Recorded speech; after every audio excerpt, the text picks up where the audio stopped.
Hey everybody, it's GoblinX and welcome back to some more Magic Arena, and today I'll be playing another traditional draft of the Lord of the Rings Tales of Middle-earth. Without further ado, let's get into the draft. We've got some pretty sweet uncommons here. I think they are the best cards in the pack. There's some nice commons too. Rohirrim is my favorite of them, but they're all pretty great. Deceive's awesome. Lash is great. But the uncommons we have are Bilbo, Retired Burglar, that can give you some great ring tempting going on when he leaves the battlefield or when he enters the battlefield.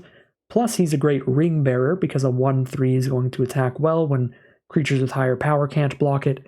And you get treasure tokens every time he deals damage to your opponent. So Bilbo's pretty great, but does tie us into both blue and red. There's also a Book of Mozerbul for aggressive red strategies. That's great. And the Bath Song for defensive controlling blue decks is great. I'm going to go for the Book of Mozerbul here, I think, and go for the aggressive red strategy. I like the book a whole lot. There's a lot of cards in the format that synergize really well with it. Anything that makes 2 creatures off of 1 card. In particular, there's a common in red called Rally at the Hornburg that makes 2 1/1s for 2 mana. If you play that on turn 2, then the book on turn 3, get a really big menace attack pretty quickly, so I like the book a lot. For pack 1, pick 2, we've got an Uruk-hai Berserker for one of the great creatures where the ring tempts you when it hits the board. There's also a Build a Pony here for a pretty nice ring bearer, because Bill's always going to have that low 1 power. You can attack in and then swap Bill's kind of power toughness around, deal a bunch to your opponent. So Bill's pretty fancy. Good ring bearer, great in token decks and food decks. Bill could be pretty cool. It's basically Bill or Uruk-hai Berserker is my favorites in the pack by a lot. And then in third place, there's kind of a tie between several cards like Troll of Khazad-dûm, Glorious Gale, maybe Gimli, maybe Warbeast. But I'm going to go for the Uruk-hai Berserker here. I really like creatures that have the ring tempt us when they hit the board, so I'm going to scoop that up there. Now there's another Uruk-hai Berserker to follow it up. Excellent, excellent card.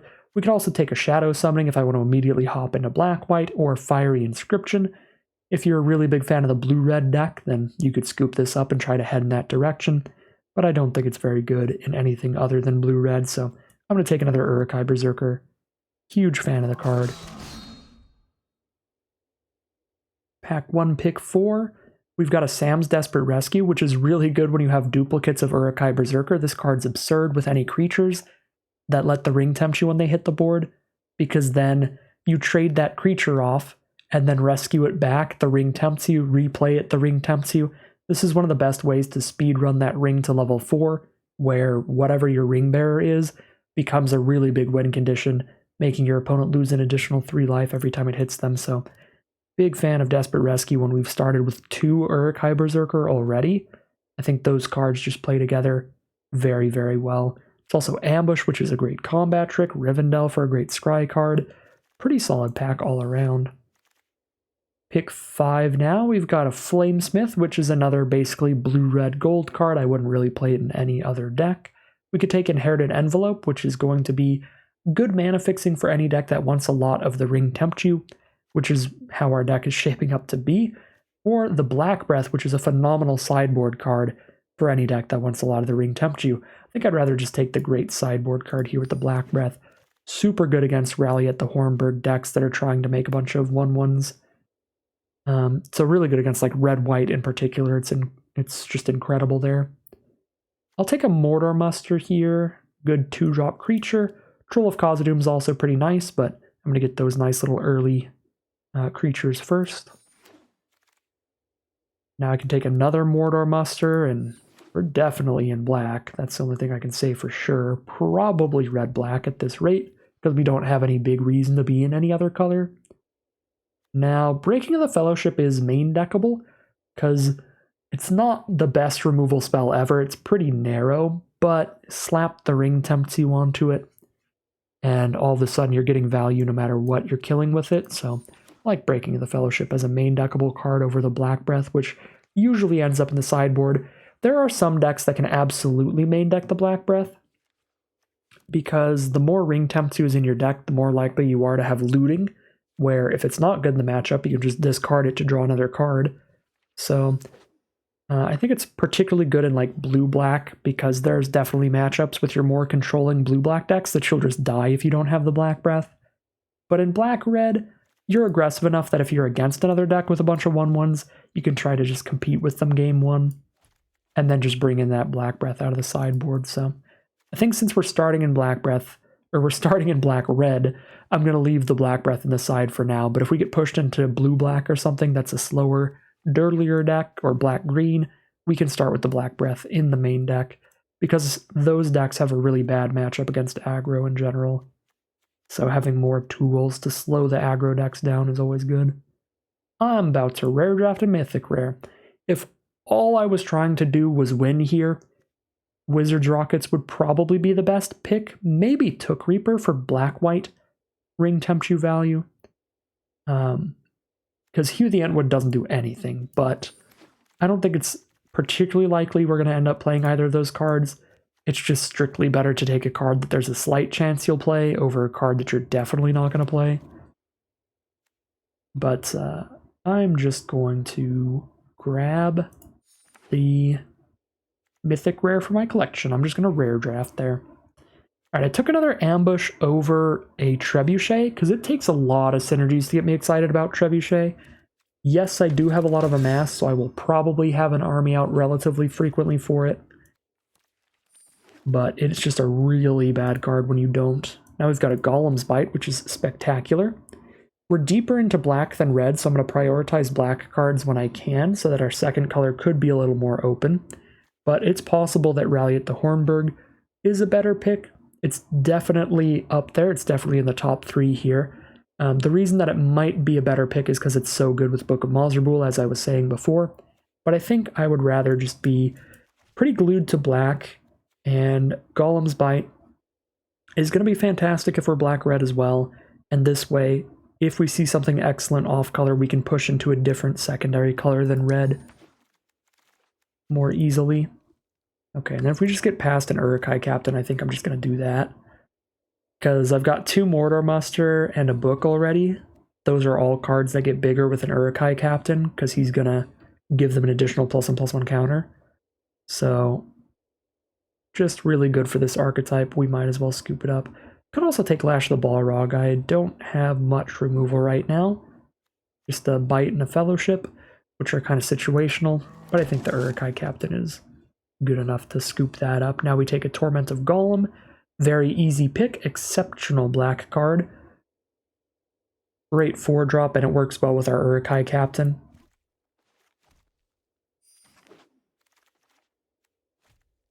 Now we can take one of these Lash of the Balrogs and be pretty happy with it. Fall of Kaer Andros looks like it works in a black-red Amass deck, but these decks are too fast to consistently have 8 mana. There's very few decks that will have 8 mana in most games. So this card's actually pretty narrow, because that's where it really pops off. Either you got to get to 8 mana, or you have to have a ton of burn spells. Take a Troll of Khazad-dûm over another Black Breath right now. Like this card a lot. It's a really big finisher. It's super hard to block. They have to block it with 3 creatures. And when you don't have the mana for it, you can just cycle it early. Gets better when you have cards like Sam's Desperate Rescue in your deck as well, because then sometimes you can just cycle it to get the mana for itself. Cycle it, then put it back in your hand just to replay it off of the swamp that you grabbed. So I like the Troll a lot. I like it better than the Oliphant, and I'm still prioritizing black over red when I can, because we're still not 100% locked into red off of just 3 red cards. Even if they are pretty good red cards, we're definitely more likely to have red than any other secondary color by a lot, but it's still not like 100%. So black cards are still a little more flexible than red cards. If we see just equally powerful cards, we can lean towards the black ones. And this is just an excellent draft pod to be in black, good lord. Pick 6 Mortar Muster plus Easterling Vanguard plus Golem. We're just going to take the Golem here. More Ring Tempt shenanigans is my favorite. But these other cards are excellent with the Amass archetype as well, with our book, with our Uruk-hai Captain. I'm just going to take Golem though. Super, super good card. 2 mana, 3/1. Ring tempts us when Golem leaves the battlefield for any reason, be it exiled, bounced, sacrificed, any of that stuff.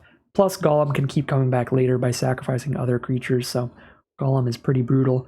Now we can take an Ungol Patrol for our first 5-drop. Perfectly happy with that. Like that better than Oliphant. It's not the most exciting of the land cyclers. Pick 8 Uruk-hai Berserker. The temp shenanigans are looking incredible. I'm not going to play an Uruk-hai Crusher at all, so I'm going to take Stalwarts of Osgiliath as another Ring Tempt card if we end up in black-white Ring Tempt instead of black-red. That could be a thing, but we are so tied to black. Our black is incredible here. Here's another Stalwarts of Osgiliath. Maybe that'll be a thing. Black-white shenanigans. If we open up a really good white rare mythic, now we're 2 cards deep with 2 cards that play really well in the deck. Now we're 3 cards deep because I don't think Gimli's Axe is efficient enough for the mana cost to be worth it.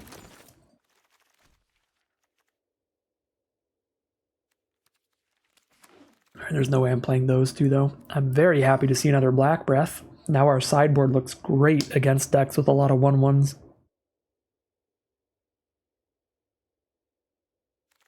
Okay, Knife Wound is not completely unplayable, but I would rather not have to run it. And here we go. So, I'm only 3 cards deep into red, and Rangers of Ithilien is one of the best bombs in the entire format. The Ring Tempts You when it hits the board, and it's a 4-mana 3/3 Vigilance, and you steal one of your opponent's creatures as long as it sticks on board. This card's ridiculous. It's like a 3-for-1 until they kill it. If they kill it, they get their creature back, but if they don't, they're probably just going to lose the game pretty fast. I'm going to take this Rangers of Ithilien here and potentially try to be a blue-black last second. Because again, these red cards are kind of whatever. The black card is great. We'll take the Golem's Bite. But we'll see if we get some more good blue cards. We can just scoop a couple of those up and be just as deep into blue as we were in red and just be blue-black here. Because that's an incredible rare that we've opened up. Okay, another Uruk-hai Berserker. We don't have enough legends in our deck for War of the Last Alliance to be good, so I don't think we're pushing back towards white.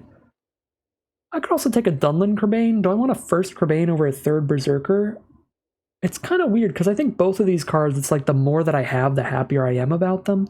But Dunlin Crebain is a really good Ring Bearer. If we play the Crebain and then have the Ring Tempt us a bunch and put the Ring Bearer on a flyer, that's going to be incredibly hard to block. So actually I do think I take Crebain over Berserker. I don't think Berserker wheels, but we got to pick 9 Berserker like last pack or something, or pick 8 at least. So maybe we're lucky and somebody takes Patrol over it for some reason if anybody's in black. So I'll actually take Crebain to go with all these Berserkers. My Lord Almighty. A 4th Berserker or a March from the Black Gate? I'll take March for another 2-drop, but it also snowballs pretty quick. This is really good with the Uruk-hai Captain as well, because every time this triggers, the Captain puts 2 counters onto it. Okay, that might push me back towards black-red just because of how synergistic that is, except that there's no red cards here. I don't want to play this black card, and there's another great blue one. All right, let's just make a pile of blue and red. Maybe we just play mono black. Honestly, this feels like black is even more open than like some of my first drafts in the format when people didn't realize that black is like the best color. This is wild. None of these blue cards are great, so we're just taking a black 2-drop. All right, another Uruk-hai Captain. I guess black-red it is then, if we're going to have 2 Uruk-hai Captain. I mean, come on. Another Black Breath for the sideboard. Okay, we did not wheel any of the Uruk-hai Berserkers, which is good, because that would have been completely absurd. That would not have been something reasonable to see at all. Yeah, I feel like double Uruk-hai Captain, Book of Mazarbul, Breaking of the Fellowship is a little bit better than just Rangers of Ithilien, Sauron's Ransom, but these are 2 incredible blue cards. I feel like this is slightly better in the red direction. Plus, none of these red cards require double red, so we don't have to be super deep onto red, but we do need to have 2 blue sources to play Rangers of Ithilien. Alright, cut the blue, and that's just a 23-card deck right there. Could put in some Knife Wounds, but I think I'll leave them in the sideboard, bring them in when they're important. Could main deck a Black Breath or 2, but I think I'm going to leave them in the sideboard and just bring them in when they're important. I think this looks like an excellent main deck to have. The only weakness of our deck is a little bit of a lack of removal. We have 4 removal spells total, which is solid, but only one of them can destroy a creature of any size. The other ones are all a little bit situational. So I think that's the biggest weakness of the deck here, is that the 2 Golems Bite are -2/-2, so they only kill small things. The Breaking of the Fellowship only kills their second best creature, their second biggest creature, unless they have 2 equally sized creatures on board. So that's 3 removal spells that kind of only kill small things. We do have the 1 Lash of the Balrog, which is going to be great, but overall that's the one issue here. And I'm pretty fine playing 17 lands, even with a land cycler. Because with a bunch of Ring Tempting in our deck, we can always discard extra lands late game, but if I don't hit the lands to cast the spells that make the Ring tempt us, then I won't have the ability to draw cards and discard cards to find the lands in the first place. So 17 plus a troll seems super fine to me. And the deck straight up built itself. That's pretty much everything we want. We've got Morgul Knife Wounds and Black Breaths in the sideboard as our very big options to keep in mind. But I suppose Mirkwood Bats if we really need a flyer or something. Yeah, this deck seems sick. We'll call it a deck here. Alright, here's a look at the final deck list for today. It's going to be a sweet black-red Amass aggro deck with quite the curve. We have 8 2-drops, and headlining them is the Malheur Uruk-hai Captain, which is going to add a +1/+1 counter every time we're amassing. So when we're amassing 1 with cards like Mortar Muster, we're basically amassing 2, getting 2 counters on the army. When we're amassing 1 with March from the Black Gate, we're basically amassing 2. All of that stuff just gets better with the Uruk-hai Captain down. So that is really the headliner of the deck. That is going to be a really sweet card for us. We've got 2 of those, 2 Mortar Musters, March from the Black Gate, Gorebag, Golem, and Easterling Vanguard. A pretty premium stack of 8 2-drop creatures there. Then at 3 mana, we followed up with some more incredible plays. Book of Mauserbull for a bunch of amassing and a big menace swing. 3 Uruk-hai Berserker for the Ring to tempt us, trying to get towards a level 2 Ring Bearer. And a Dunlin Crebain for more amass, as well as a flyer. That functions as a very good card to carry that ring. At 4 mana and up, we've got a Torment of Golem, an Ungol Patrol, and a Troll of Khazad-dûm as the big late game plays that are all incredible. We've got some sweet removal, mainly stuff that can clear out cheap creatures to keep that path clear with 2 Golems Bite and a Breaking of the Fellowship. All 3 of these can clear out a small creature and have the Ring tempt us again. We've got some combat tricks like the Shelob's Ambush that can help protect our creatures as well as trade up into bigger things. And then Lash of the Balrog as our 1 removal spell for big creatures. So we are running 17 lands, which looks like a lot for a deck this aggressive, but our plan here is to use an Uruk-hai Berserker hitting the board, plus some other Ring Tempt like a Golem's Bite or Breaking of the Fellowship, to have a level 2 Ring Bearer and just sift out any extra lands, just discard those to the looting. So keep kind of a high land count here to guarantee that we're always curving out 2-drop, 3-drop, getting to where we have 4 mana on turn 4 to play 2 more 2-drops. Just make sure we're always able to dump our hands super quick and then rely on the ring to get us to not flood out, discarding any extra lands later in the game. So really solid looking deck today. Very excited to see how it does as we head into the gameplay. Here we are for game 1 of round 1. This is a pretty awkward hand. We're not going to do anything till turn 3, and we've got multiple combat tricks, 1 removal spell. We only have like 3 or 4 red cards in the deck, so I'm not that concerned about the lack of red mana, but the lack of multiple plays here could be a big issue. I'm going to mulligan this opener, I think. This looks a little better. Yeah. If I don't hit a land, if I ditch a mountain, I can still just play the Uruk-hai Captain, hold up a Golem's Bite, which is fine, and we're on the draw, so I am going to ditch a land here. Yeah, this hand is definitely better. If they don't kill the Uruk-hai Captain turn 2, then playing that into a Crebain could be awesome for us, and we have 3 draw steps to hit 1 land to be able to do that. And there is the land, Swamp Cycle, a Troll of Khazad-dûm here. Probably should do that, just guarantee it. I'm going to hold up Golem's Bite for now. I don't think I'm just going to Golem's Bite the Esquire immediately. Double Esquire. Alright. We have found a matchup for the Black Breath. Honestly, I wouldn't be that surprised if we end up sideboarding in the Black Breath. in like all 3 matches, but we'll see. I still think it's safer to leave it in the sideboard at the start since our deck is so strong streamlined. Maybe we should start with 1 copy main deck and go to 16 lands, but definitely not running more than 1 in the main deck.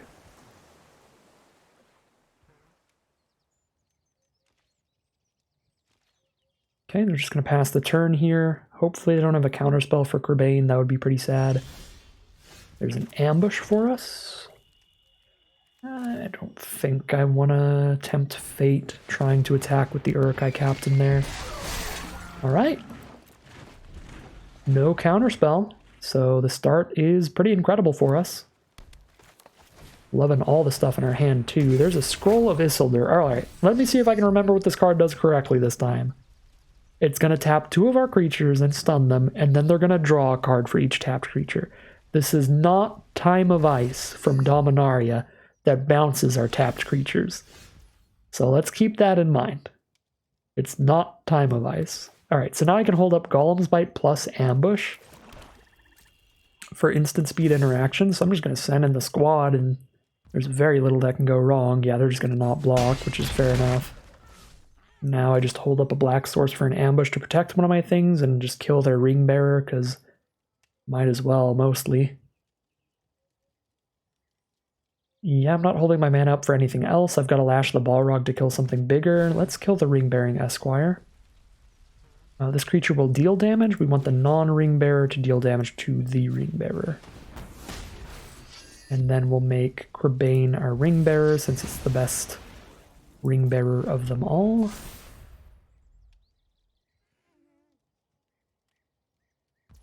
Okay, they're going to tap down the Uruk-hai Captain and the Orc Army to draw 2 cards next turn while they're tapped. Faramir. Okay, that is an incredibly big issue. We need a lot of removal in our deck because this is a card that if you don't kill it really quickly, completely wins the game. If we attack them, they get 3 1/1s. If we don't attack them, they draw a card, and they're going to get that even if we kill it this turn. So I am going to kill it this turn and then not attack. I have to sacrifice a creature to kill it now, which is pretty sad. I think I sack the Kerbane overall. But I've got the Uruk-hai Berserker to make a level 2 ring-bearing Kerbane, which is so spicy. But I've got an ambush to protect a ground troop ring bearer. So yeah, sack the smallest creature. 2/2 Menace ring bearer is pretty hard to block. They need 2 creatures with power 2 or less. I'll put the ring bearer on that. Alright, so they do get their card draw off of Faramir. And then they get to draw 2 off of these scrolls. So they're going to be very ahead in card advantage. But hopefully their cards are weaker than ours, because we've got some very high card quality in the deck. Unless their card quality is like really low, they probably overall are better than ours. Alright, Ambush is going to be fantastic here. Or Golem's Bite, really either one. Can make sure that the Uruk-hai Captain attacks in well. So we just send in everybody. They can't buff anything. Esquire. Draw a card, discard a card, get rid of this mountain. We've drawn into another Golem's Bite, which is beautiful. We've got triple black, so we can afford to cast all of these. They're just going to take it all. Take 8 damage here. Okay. Hold up double Golem's Bite for whatever they cast. Hold up Dolem's Bite, I think is what my brain fart was about to say.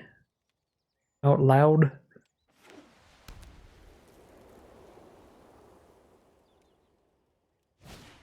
The human mind is a strange, mushy goop pile of idiocy.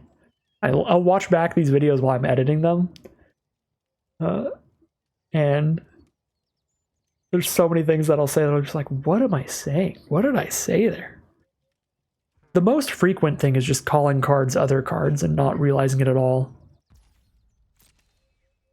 Like, I'll do something where I'll attack with this and be like, all right, we'll draw a card and discard a card off our Kerbane. And it's like, that's not...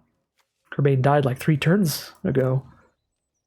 Twilight Zone soundtrack starts playing. It's like, I've only got left brain and right brain, and I feel like I'm trying to use left brain, right brain, and farther right brain or farther left brain. Trying to use 110% of my brain capacity to play Magic and speak at the same time. Sometimes the Magic plays get stupid, and sometimes the speaking gets stupid. Okay, well I have enough tricks that I'm just jamming in all day, every day.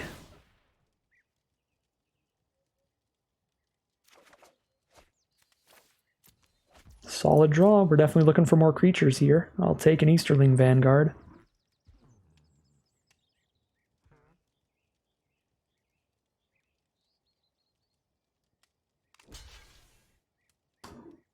Their 3/3 blocks our 3/3, and their 1/3 blocks are 3/2.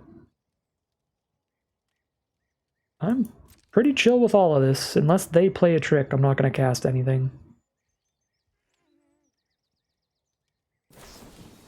They're going to play second Breakfast to give both of their creatures +2/+1.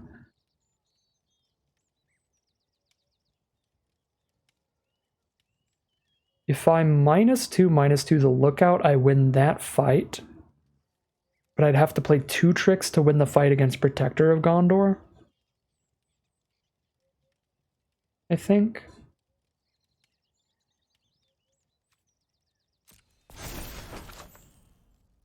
If I Golem's Bite the Protector, it's still 3 power.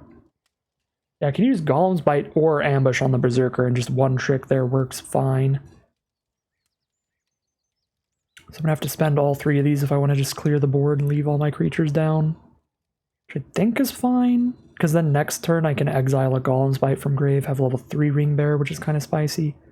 I would ideally like to keep all my creatures and play a Vanguard, but I don't see a way to do that mathematically. Maybe I'm just a doofus. Yeah, I mean, Ambush, that's 5 toughness, it dies. Bite, that's 3 power, they trade. They trade either way if I play 1 trick. So let's just use everything.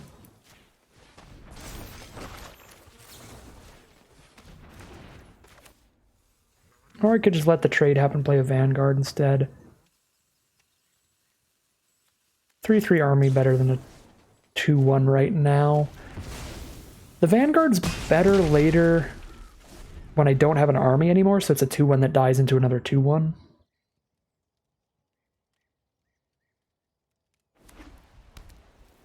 Well, a 2/1 that dies into a 2/2. My bad. But a 2-power creature that dies into a 2-power creature is essentially what I'm trying to get at.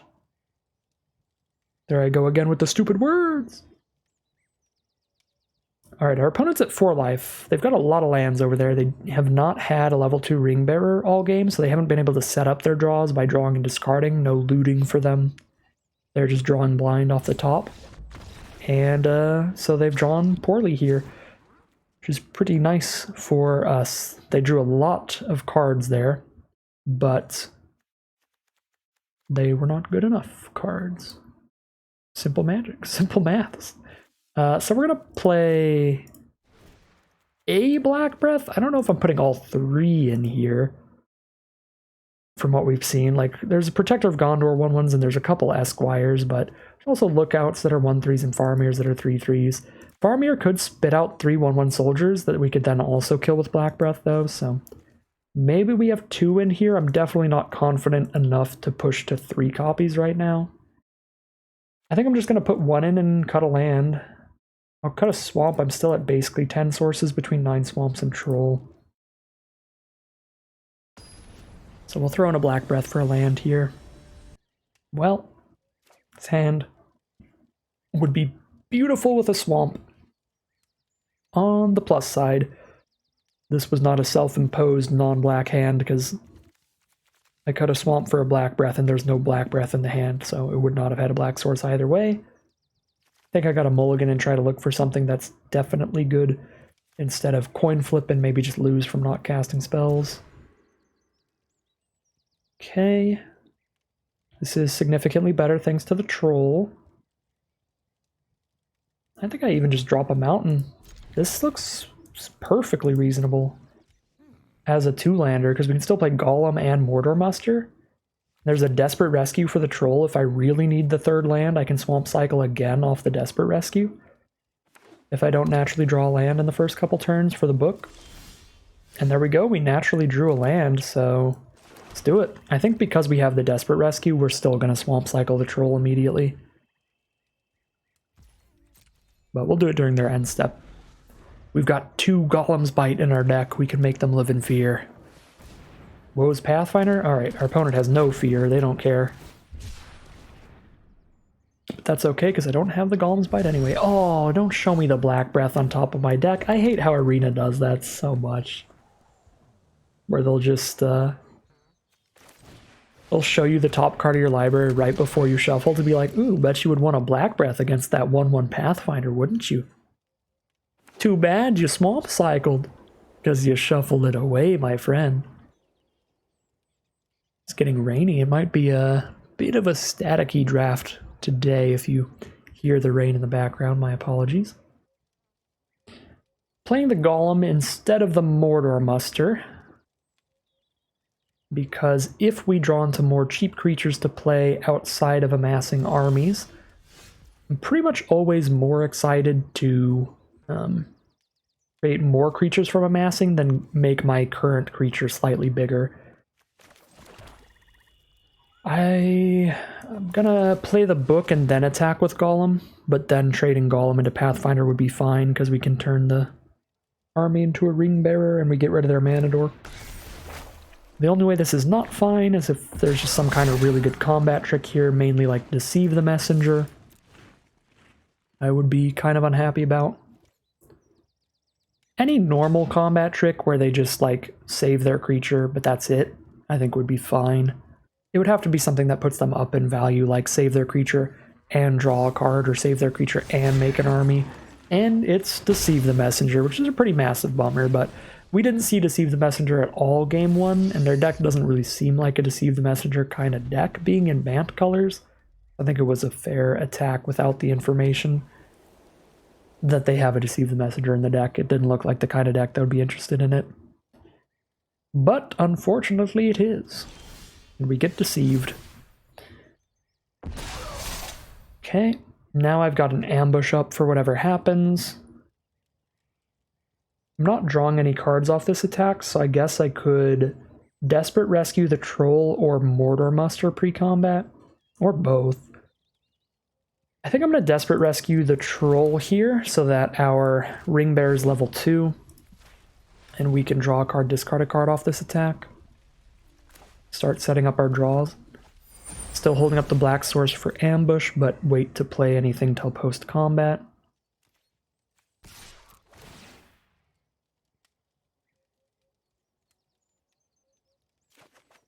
Another mountain's pretty redundant. Would be the 6th land for the troll, but I don't need that for a few more turns, so I'm going to discard it for now.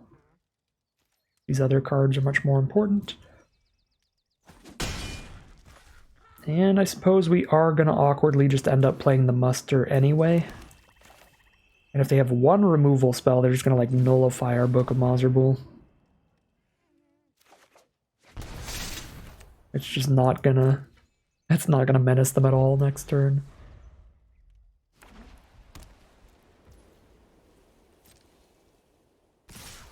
Hit me for 2.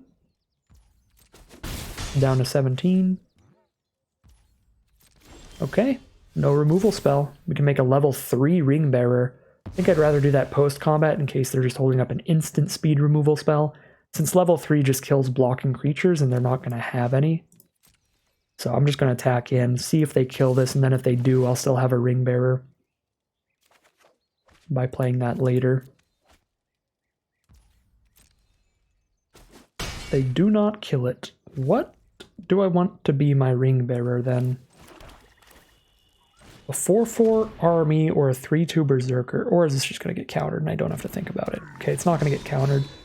I think I'd still rather have it on the 4/4 army since it can attack in still. Whereas the berserker could get double blocked and killed. Like to leave my Ring Bearer around. Keep drawing and discarding, keep looting and setting up our draws. It's been an awkward game for our opponent. They've cast 2 spells and it's like turn 6 or something.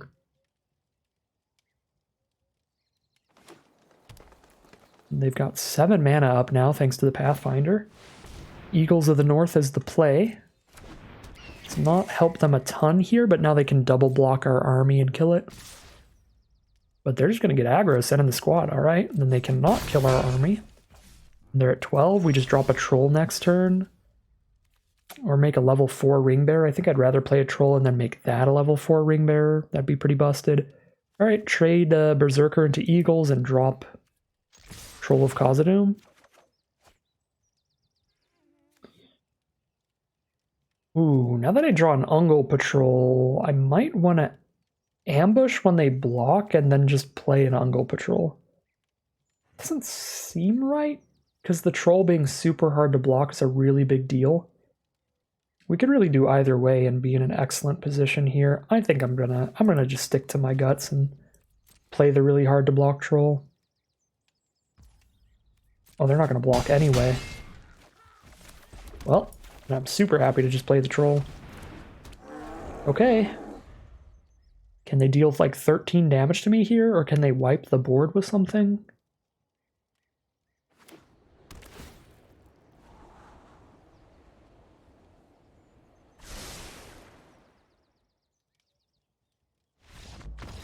They cannot, so they are just going to scoop them up, and that is going to be a victory in round 1 for this pretty absurd black-red Amass deck. Alright, here we are in round 2. Pretty solid hand. None of our 8/2 drops, so it's a little slower than average, but still quite strong overall. And maybe we'll draw into one of the 8/2 drops. With the rescue in hand again, I think I basically always swamp cycle that troll, so I've got something to rescue, guaranteed. And we did not hit one of the 2 drops. Sad day.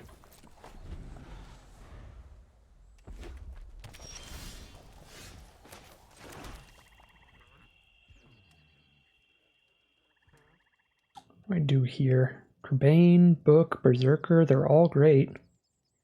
Let's go Kerbane. Go wide. Nice Glorious Gale. Well, that would have been annoying on anything but Book, so I guess we'll start with Book in the future. Now they just have another Gale or a Saruman's Trickery here.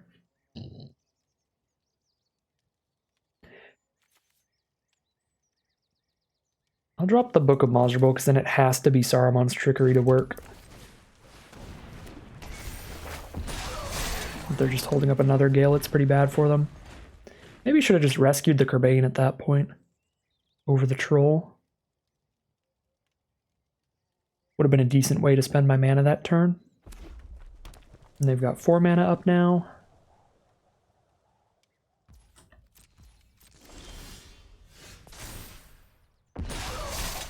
Well, can't do much against another Glorious Gale. I think I just hit for 3 first to get them to maybe spend mana on killing this army. Alright, Berserker's gonna get Galed, and then we'll rescue the 6/5. Cast it next turn. I think that's fine. This draws a Gale from their hand, they're 2 Gales down, then we just rescue a 6/5. And unless they've got 3 counterspells in the early turns, we're just going to play a ridiculously big creature next turn that's super hard for them to deal with. With like burn style removal spells. Have to be another counterspell or a bounce spell, or they go bust.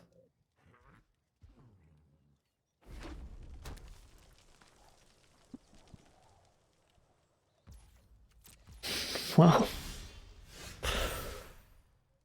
here we go. See if we get them to spend any mana during combat, and all we can do is try to play the troll.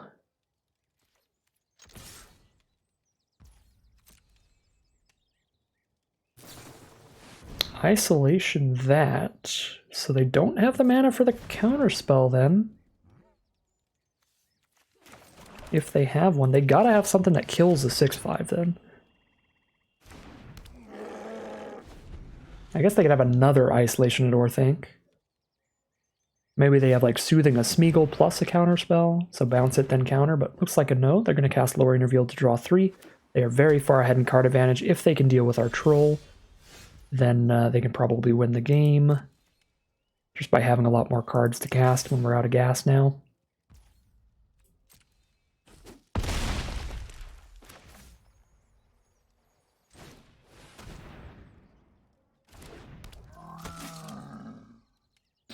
Hopefully they just have like a Fear Fire Foes or something to try to shoot the troll for 5 or 6 damage, and then we can make it 7 toughness with the ambush.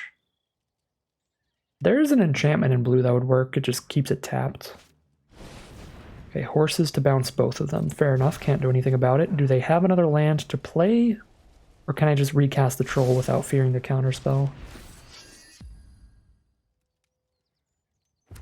Alright, we got a Fear Gale. I'm still just going to play the troll. They'd have to have drafted 3 Gales. Have to be an incredibly open blue draft pod. If they have the Gale, they're not going to counter Gorbag anyway. They're just going to save it for troll either way. So troll does resolve. Just need to get 2 more attacks in with it. Blue-red, like, Spellslinger style control decks are always, like, one of the highest disparities between how fun it is to play and just how annoying it is to play against. I'm just trying to play Magic. They're the kind of matchups where it's like one player gets to play all the Magic and make all of the decisions. Like, even when you beat the blue-red control decks, it's like you didn't really do anything, you just played creatures and attacked. There's very few decisions. It's all just, do they have the counterspell or not? You just find out if they had the counterspell at the right time. But when you're playing that deck, it does feel really good. You're like, all right, I gotta do this here. I gotta do this here. This is how we stabilize. All right, Hithlane Knots to scry 1, draw a card. Here's a Gorbag.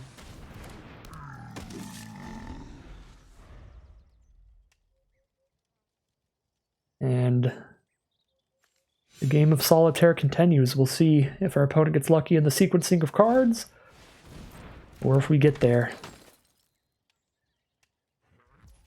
Do they get to drag their whole pile of Spider Solitaire over? Make the whole stack all the way up to the king?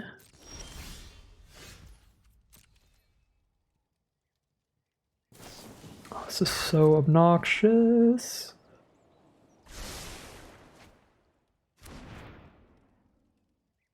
If I attack with this, they double block, and then I try to ambush, and then they respond with Smite, and that plays real bad if they've got one. Which is quite likely, seeing that we haven't played anything that they could kill with those cheap burn spells, and they're more than halfway through their deck. The odds of them not having, like, an instant speed burn spell feel pretty low. There's the Sauron's Ransom. Oh, good grief. Give him another Palargear Survivor, I guess. Okay, they're going to take Birthday Escape Land. Get up to level 3 Ring Bearer. They get to level 4 Ring Bearer and we die quite quickly. If they've got a Treason of Isengard, they can put an Isolation back onto their deck and Isolation our troll, and then we gotta sit here for like 6 more turns till we die. But we definitely lose if they have that. Excellent. Well, I'm just gonna go fast forward mode until the game ends. But we basically lost right there.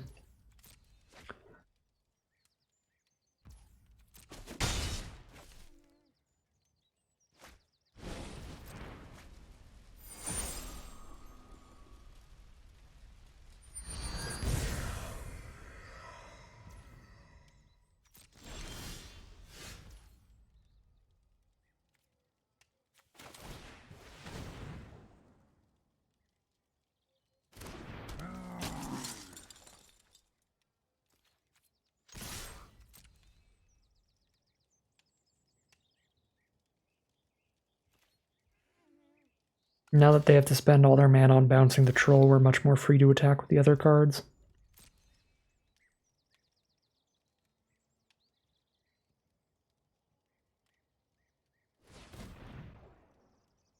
I guess they still have 1 mana up, but that shouldn't be enough to matter. Wipe the rest of their board out here. Unless they have Deceive for 1 mana, that's the only card I could think of.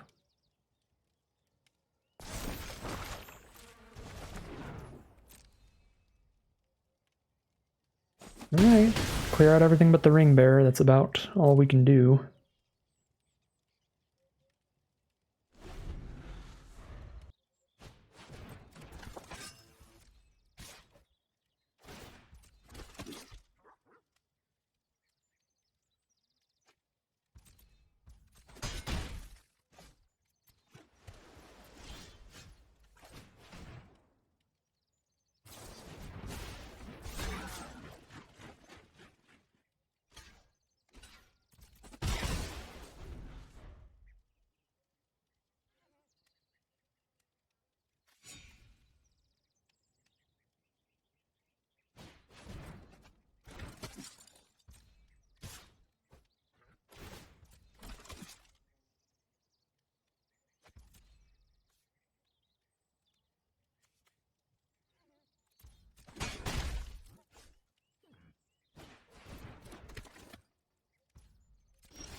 Alright, so I think the main thing that went wrong there, I mean, that game was just 100% out of our control the whole time.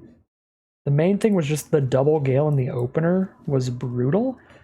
They only played 2 gales all game, and like I cast a 6-drop against like 5 open mana a couple turns ago before this game ended, and they're down to like 4 cards in their library.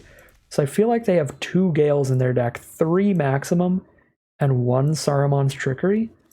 So if we can just have them not have counterspells in the opening hand or the early turns, this matchup should be very winnable, because when it comes to actually killing our creatures permanently, there's like a Breaking of the Fellowship, and then a little bit of bounce. Horses of the Brunnen, and Pelargir Survivor, Isolation at Orthanc, and Soothing of Smeagol. Some bounce spells to try to counter them again later, so we really just need to curve out more efficiently and get in under their counter spells. It was just pretty brutal that they had double gale early, when it seems like they have 2, maybe 3 if there's 1 in these 4 cards in their deck. So we just need them to draw a little bit worse so we can actually like get our berserkers down, get a level 2 ring bearer going. Their bounce spells are really good against ring bearers too, because they can just bounce our ring bearer and we have to start it all over again. They only played 1/1 human soldier tokens and 1/1 Amass tokens for Black Breath, so I don't think it's great.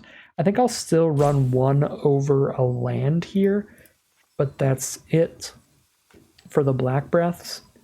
And we don't really have anything spectacular for the matchup, so we're going to add in a Black Breath over a land and just hope not to get hosed by them drawing all their gales early again.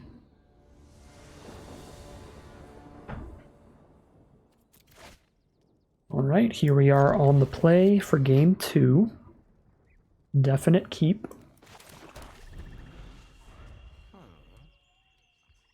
I probably should have cut a Breaking the Fellowship for a second Black Breath, now that I think of it. We definitely keep the Lash of the Balrog in, because they do have a,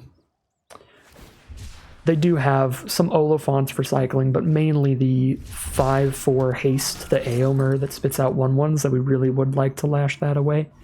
But they're not going to have multiple creatures on board very often, so I think Breaking the Fellowship actually could be a pretty dead draw quite often.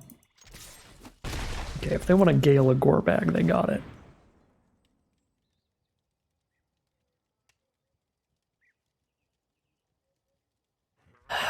We've seen 2 Gales. They drew their entire deck game 1. We've seen 2 Gales, and they're going to have a Gale in the opener again. That's very annoying. But at least it's just on a Gorbag.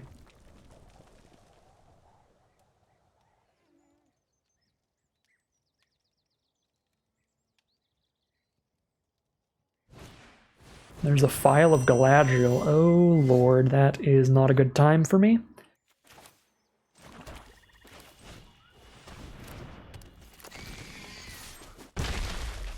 Because if they dump out their hand, they'll be drawing a bunch of extra cards. Their deck doesn't seem particularly good at dumping the whole hand, though, because they have so many cards that are like Scry 1, draw a card, and Birthday Escape that replaces itself immediately, so it feels like they generally want to have multiple cards in hand, where File isn't actually going to trigger that often.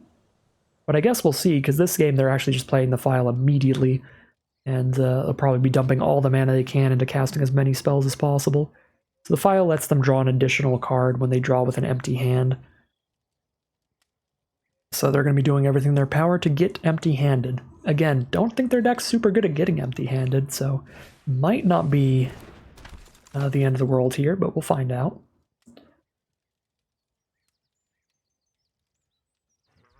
If I hit another land, I'll just tap out to Balrog the Survivor. I could Black Breath pre-combat, so they can't block and trade into Golem.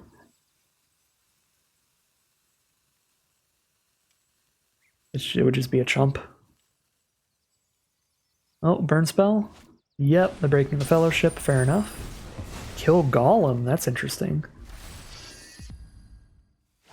And there's Birthday Escape, level up their Ring Bearer again. Well, now I definitely want to kill the Pelargir Survivor. But I can't, because I didn't hit a land. So, tough luck there. Could have the Ring tempt us again by playing the Black Breath, but it doesn't kill anything here, so I don't think it's worth it. Alright, that's a huge bummer. That was a pretty pivotal time to draw land, and we just didn't, so it is what it is. Now they draw a card, discard a card every turn. Set up their draws, make sure they have the action they need to interact here.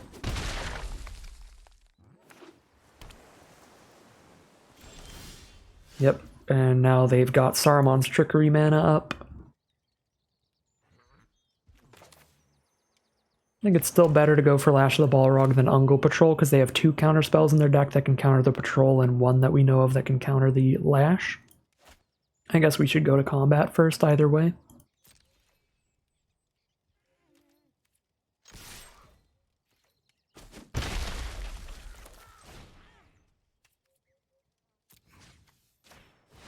Even if they do Trickery this, we can Black Breath away the Amass token at least, which is something. Alright. Again, we saw their entire deck game 1, and they have 3 counter spells, I think, and they drew 2 in the top half again. Top 15. Like, if it weren't for them constantly hitting their counters, I think our matchup's reasonable, and they don't have that many. They just hit them each game.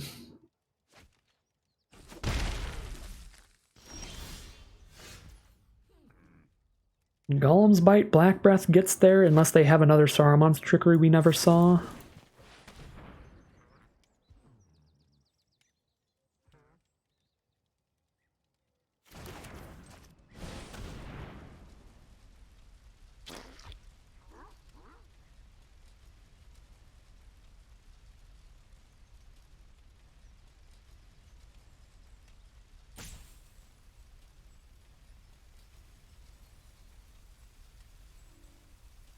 And then we can exile the Golem's Bite to make something a level 3 Ring Bearer when we have a creature later.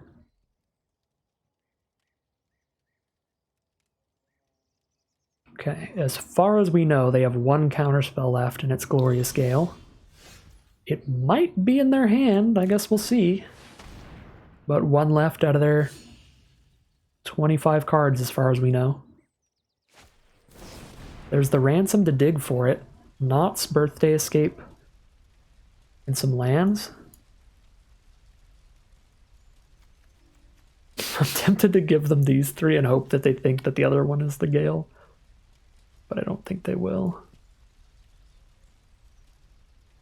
Birthday Escape is their best card either way,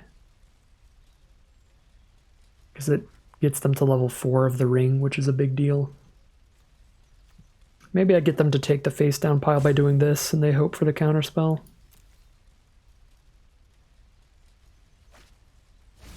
Alright, sweet. They took the face down pile. They already had it. They had all 3 counterspells in the top half of their deck. Unless they have a 4th, in which case they still had 3 out of 4 in the top half, which is still ridiculous. This is a really annoying matchup. We've got the Berserker and we can make it level 4, but they can knots it down for 1 turn at least.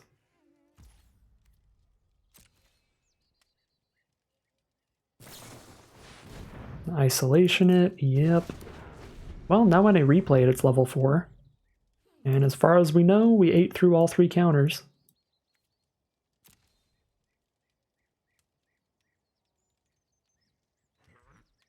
So it should be recast and just come out as a level 4.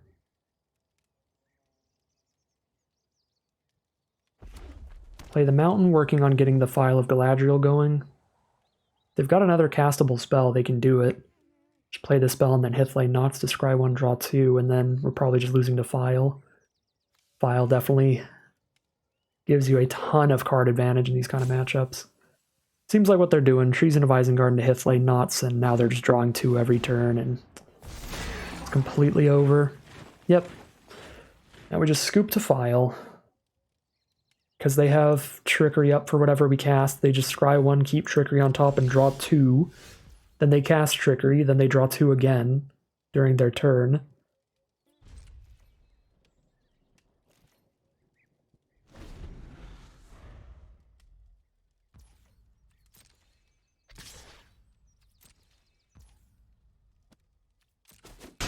Surprised they didn't Hithlay Knots and just get the draw 2 there.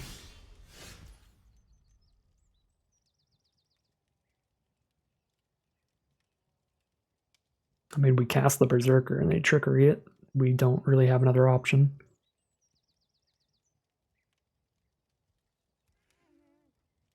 Army goes to 3/3 stats, that's fine. Yeah, get it out of the way while we can.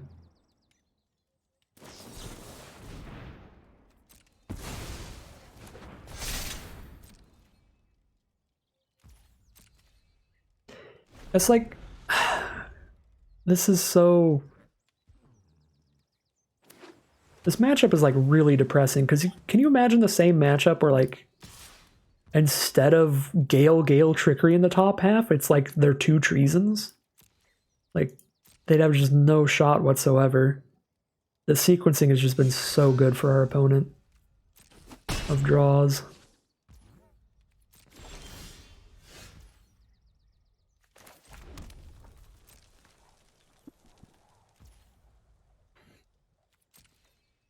And our draws have been pretty dang bad too.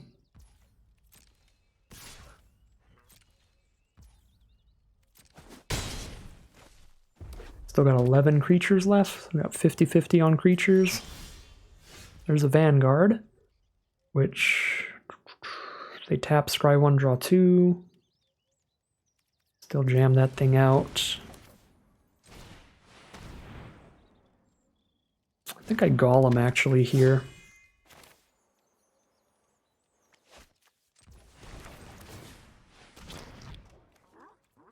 Then I'll have 2 creatures on this board, which is big. I will play the Swamp, so I'm holding up Ambush.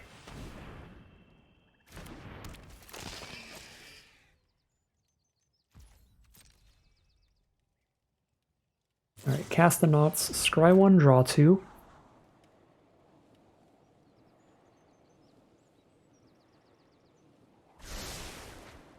One to the top. Draw for turn, they've got 3 cards.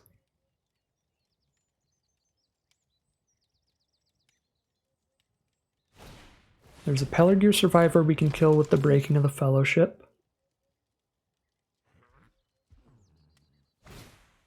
There's a Quarrel's End.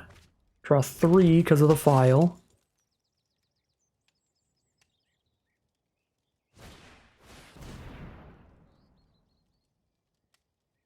Gotta be kidding me.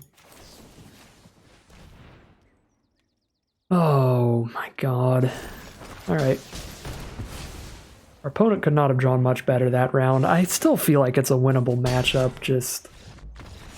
Yeah, that's 2 games now. They drew everything but 4 cards game 1, they drew all but 8 game 2, and we saw 3 counterspells, Trickery, Gale, and each game they had all 3 counterspells, like 15 cards deep.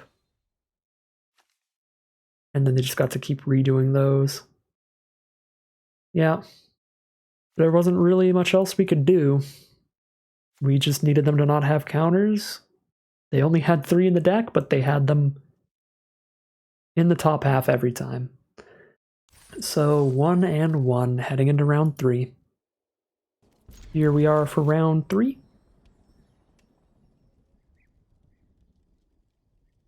Very nice mono black hand here. Gorebag into multiple Berserkers to get going.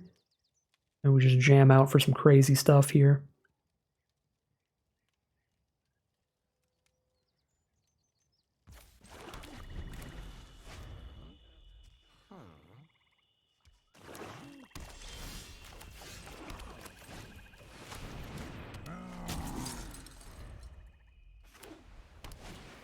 Shadow Summoning turn 2. That is an excellent start. That is not looking good for us. But we're curving out as well, so we can race with these flyers or trade into them.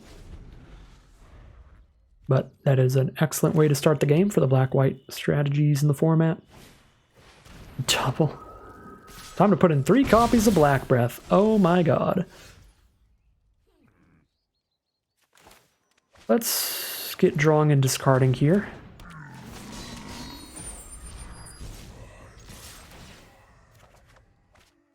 Discard a Swamp.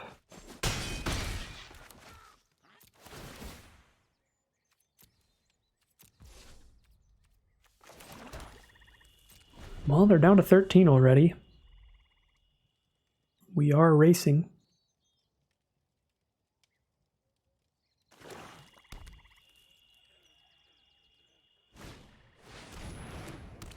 These shadow summoning into Protector of Gondor is an absurd amount of creatures to have at this point.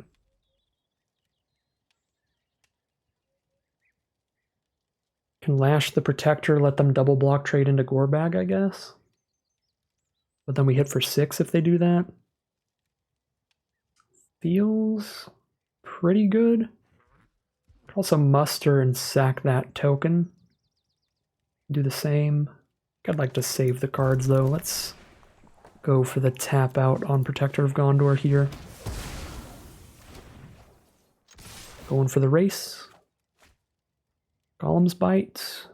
Just a bunch of 1/1s. I mean, muster shooting me in the face is a little difficult. Yeah, I'll discard muster. Oh, you know what? Mordor Muster was probably like our best card last archetype because it gets around Glorious Gales and stuff. Okay, maybe not our best because they did have 2 bounce spells that would hit it, the horses and the isolation. It would have been great, and we drew, I'm pretty sure we drew 0 copies. I'm still really butthurt about last round. Just felt like our opponent couldn't have drawn much better and we couldn't have drawn much worse.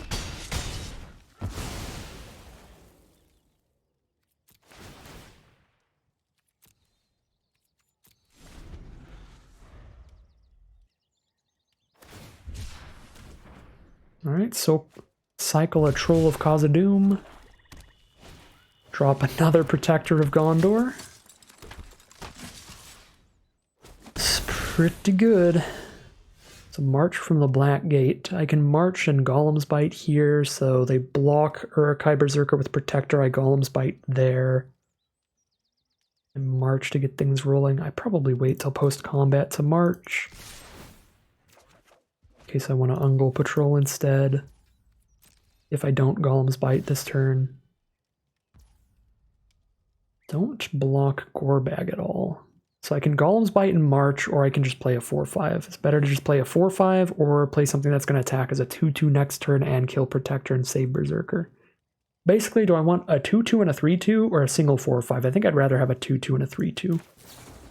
So we'll set up for that.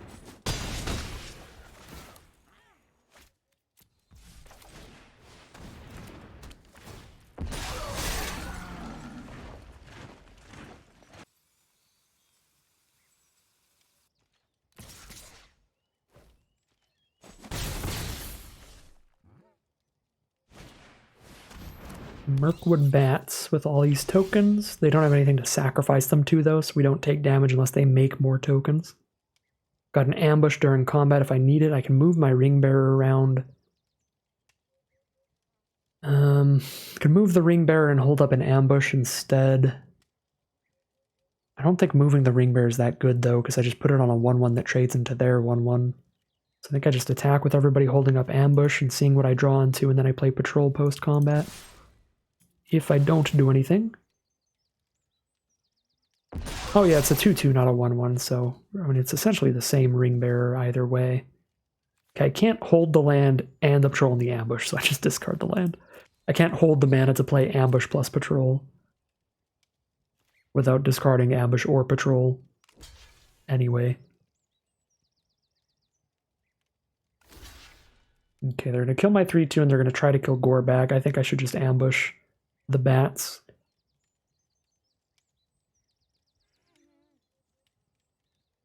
Get them down to 2 1/1s on board, and we have 2 2/2s on board.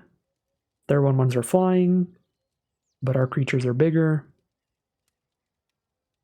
That feels quite reasonable to me. Have their own ambush or something? Does not look like it. They probably have a land cycler in hand. Maybe they have a troll or an eagles. I'm going to keep this in my graveyard in case I lose my current Ring Bearer and I need to set up a new one. Because against a bunch of 1/1s, being a level 3 Ring Bearer doesn't really matter. because they're already going to die if they block the ring bearer.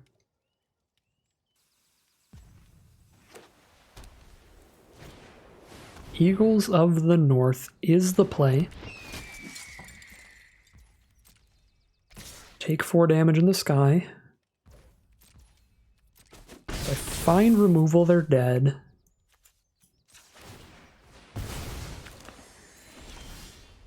Mortar Muster? If this draws into a land, I think they... Well, they don't die. But then I get to do Golem's Bite too? Oh my god, and just play a book as well? Alright, well they already have to chump the army either way.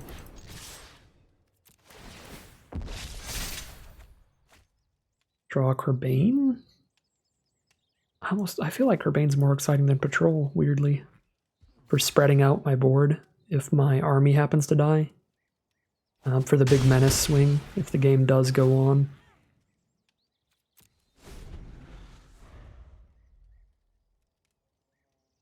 Alright, they're at 2 life. We are at 9. It's 2 creatures to 2 creatures. They have 2 1/1 flyers. We've got a 2/2 Ring Bearer and a 5/5. They exile the 2/2, drop an Eastmark Cavalier to trade into the 5/5. We've still got a game on our hands, and I'm happy I kept the Kerbane because now I just slammed that down post-combat.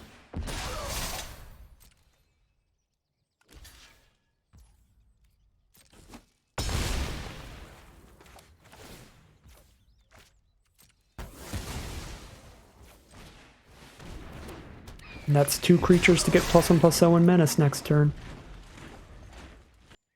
So now, because we kept Kerbane over the Ungol Patrol, even if they top deck removal, they're going to be forced into a double block with the creature that's left to not die.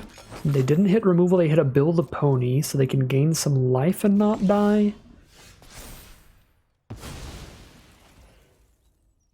I think. What if I make something a Ring Bearer? Doesn't matter because all their creatures are 1 toughness. Or 1 power, sorry. Yeah, so I play the Uruk-hai Captain, so the army gets even bigger. And so I have a menace creature to attack with next turn. And then they have to eat a food and trade into one of these.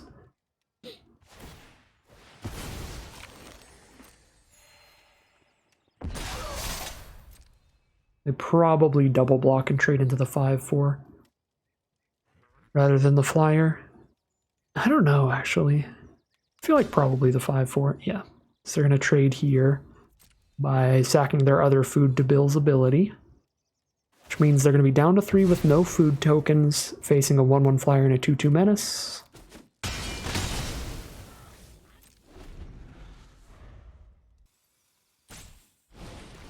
Desperate Rescue Protector of Gondor for a bunch of creatures on the ground could be a big deal.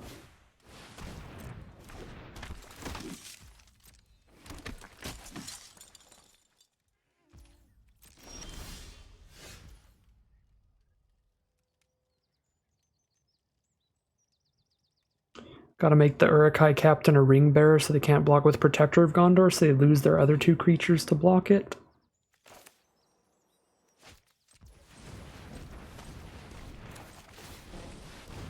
And attack with all again.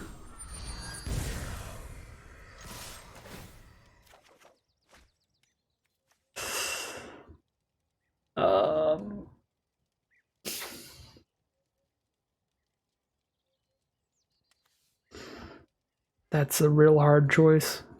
Castable 2-drop or being able to play the troll next turn? I'm gonna be able to play the troll next turn. Right. 1/1 flyer versus a 3/3. It hits them 2 more times, they die. Protector of Gondor hits me 3 times, I die. We're winning on board. Depends on how they draw. We know we have a crazy 6/5 coming down. Lembas scries 1, draws into their next card, and gains them 3 life. They have hit something good the last several turns. We have as well. We are not flooding out or anything. But they've been in a position where it's like they have to hit something or they're just going to die. They have to hit something or they're just going to die. They have to hit something or they're just going to die. And they have hit runner, runner, runner. Okay, land 7, poke for 1, drop a troll. Because if they have something to stop the troll, I guess to play against Reprieve, I should have played troll pre-combat. But generally speaking, if they have something to kill troll, it would be an instant they use in the end step, so... Wouldn't change our Kerbane attack.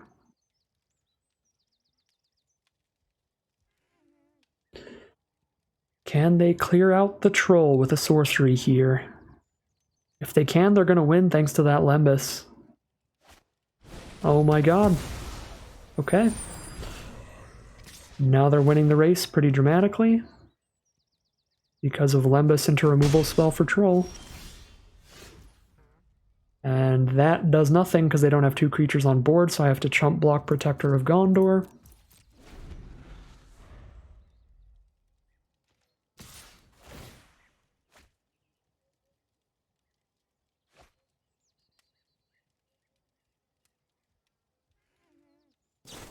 They top deck instant speed removal as well.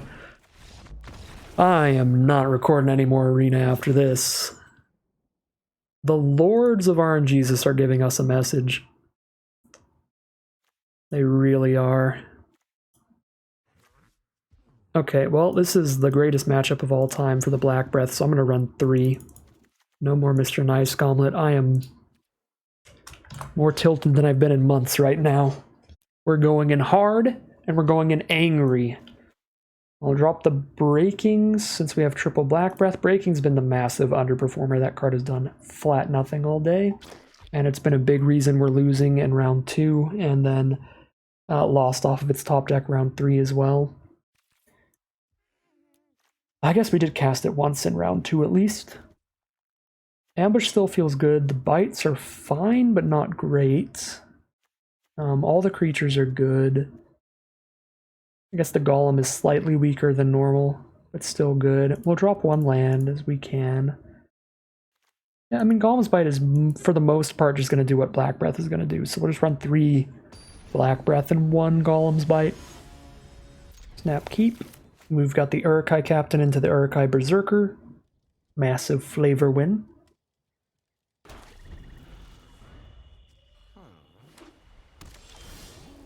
There's one of our Black Breaths. Should be fantastic in this matchup.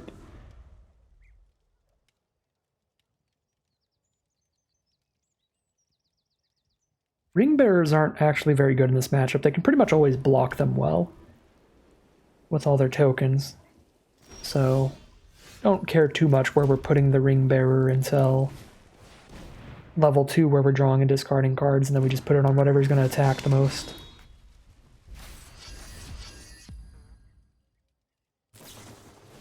Lost to Legend, bounce our Captain.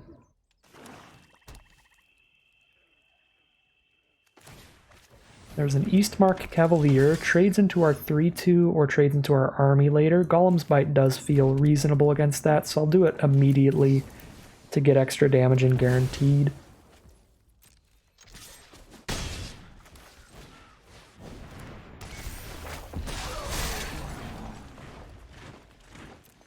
Three cards away from the Captain. There's a Protector of Gondor. Says, what's up? Drop an Ungol Patrol, get ready for the Amass, or get ready for the Menace attack next turn, because we're going to clear out all the 1/1s they try to block with. And then get the Menace attack in. Mirkwood Bats. Okay, that's not a 1/1. March from the Black Gate. Couple counters onto the army is pretty good. March is a pretty sick combo with the Patrol as well if we go into full control mode later, once we have just like a 1/1 army. We can loop those two together. Do I still just Black Breath here? Because then they can only block 1 creature. They can already only block 1 creature though, so I don't think I do. I'm just going to March and hold on to the Black Breath. I guess I make something a Ring Bearer so I can draw a card, discard a card, but that seems unnecessary. Ooh, what I could do is Black Breath post-combat might be pretty good here, because they might want to try to double block with Protector and Bats to where they only lose 1 creature. on board, but then Black Breath makes it so their entire board dies post-combat to kill just one of our creatures. Yeah, they're going to do it. So that's going to be great for us. They're down to 7. Wipe the whole board. Biggest creature, the Ring Bearer, so we can draw and discard off of it more consistently.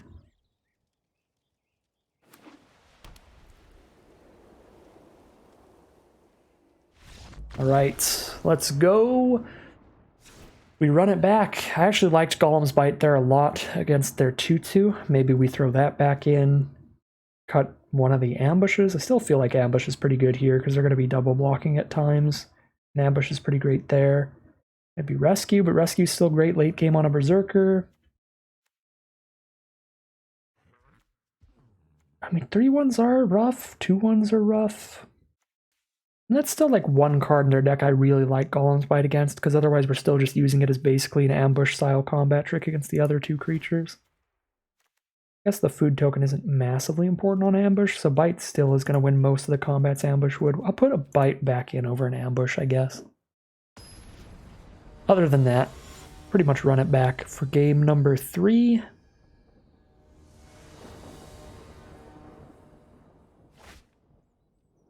Well, let's see how much the Black Breath can do here, and hopefully trade off a Kerbane, Desperate Rescue it, get some value there.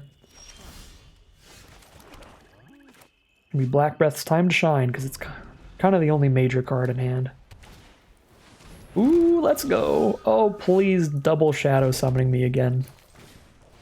Please double Shadow Summoning.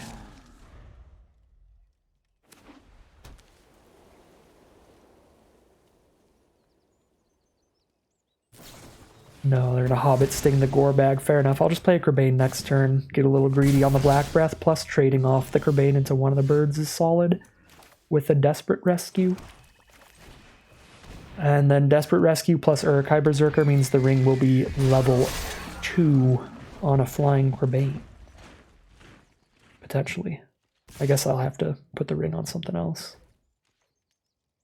You know what, this is actually kind of awkward, because since I have the Black Breath, I probably shouldn't trade, even though I've got the Desperate Rescue. Try to get a Berserker trade later instead. Okay, so now I can Black Breath the Flyers, make the Kerbane a Ring Bearer, and send in.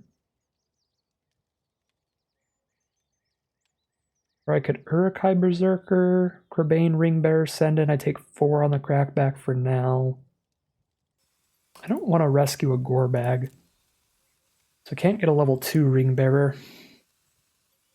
There's no way they block if I just send in a 2-2 army. But if they did, then I could kill the whole board with a Black Breath, and that'd be spicy. Let's take some damage here. Let's go Berserker. Actually, yeah, put it on the Kerbane, because, yeah, the army still just gets blocked by bats since they have the same power. And then Swamp Pass. Next turn I have the mana for Black Breath plus Vanguard, and then we draw and discard when we attack. Okay, we're down to 12. Bill the Pony. Oh my god, Bill is so good with Mirkwood Bats. Might just get food tokened out by the Mirkwood Bats. That's a massive issue. 3 damage to Bill. We can kill Bill after combat with Black Breath. Any way to buff our 2-2? No. So we just send in the squad and then Black Breath Vanguard. Don't get a draw discard this turn, but I think that's fine. We might just die to Bats plus Bill. Because that's pretty insane. Okay, I definitely got a little greedy here, so we could have had a little bit more of a life pocket. If I Black Breathed a turn earlier. I think I definitely should have played the Kerbane on turn 3. I don't think it was a turn 3 Black Breath game, but I probably should have done it a turn before now, so we'd be at 2 more life. We'd be at 11 right now. If that ends up mattering. Oh my god, now Eagles of the North. Well, I'm glad I did it now, at least. Good grief. I actually don't think it would matter now, because they've got a 2/3 flyer and a 3/3 flyer, even if we Black Breath Blaster. I'd be at 8 instead, facing 5 damage in the sky. Now I'm just dead? If I don't hold the Kerbane back? So I torment their last card, hold the Kerbane back for a chump. Because they can just sack the food and hit me for 5 in the sky.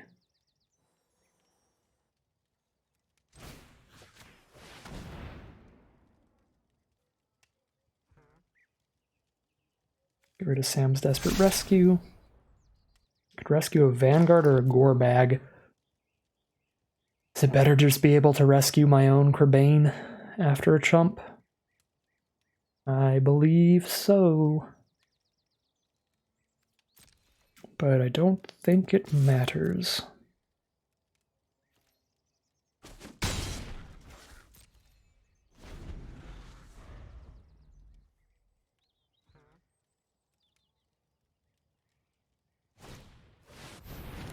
And they top deck Land Roval.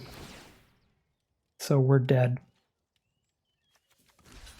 Okay, Arena, very cool. Well, could have had one more turn, I guess. But against that board state, there's nothing in our deck that's going to swap the game around a turn after that. That was just a predetermined loss from the Shuffler Gods. We technically got to play a decent amount of lands versus spells in every round, but just some absolute insanity from our opponents with some phenomenal curves and synergies just popping off at exactly the right times. Absolutely brutal draft today. I think this deck was much better than a 1 and 2, so it's super rough to go there in the end. Our biggest underperformer is Breaking of the Fellowship by far. That was very often a dead card in our hand, but other than that, biggest underperformer is kind of the whole deck. We've got a ton of quality cards, great cheap interaction and stuff to pressure our opponents. But we just ran into some absolute god draws in round 2, got completely demolished, and then round 3, got a little greedy with a Black Breath, still would have lost the game pretty handily in the end. Doesn't feel like there was anything we could do gameplay-wise, and I'm pretty happy with the deck building-wise. I think sometimes that's just the way the cookie crumbles, it's just how the cards fall. 1 and 2 for this deck that I consider to be much better than the majority of our 3-0 decks we've had in traditional draft. Brutal time. But that is going to end today's video. As always, I'd like to thank my patrons and YouTube members for their support, as well as you for watching the video. If you'd like to see some more videos like this, you can always like, comment, and subscribe to tell the YouTube algorithm to send you some more in your recommended feed. If you'd like to catch me live, you can check out the Twitch channel in the link in the description below. And if you'd like to support the channel directly, you can check out the Patreon link or the join button in the description below. And other than that, as always, thank you very much for watching, and I'll see you again soon for some more Magic Arena.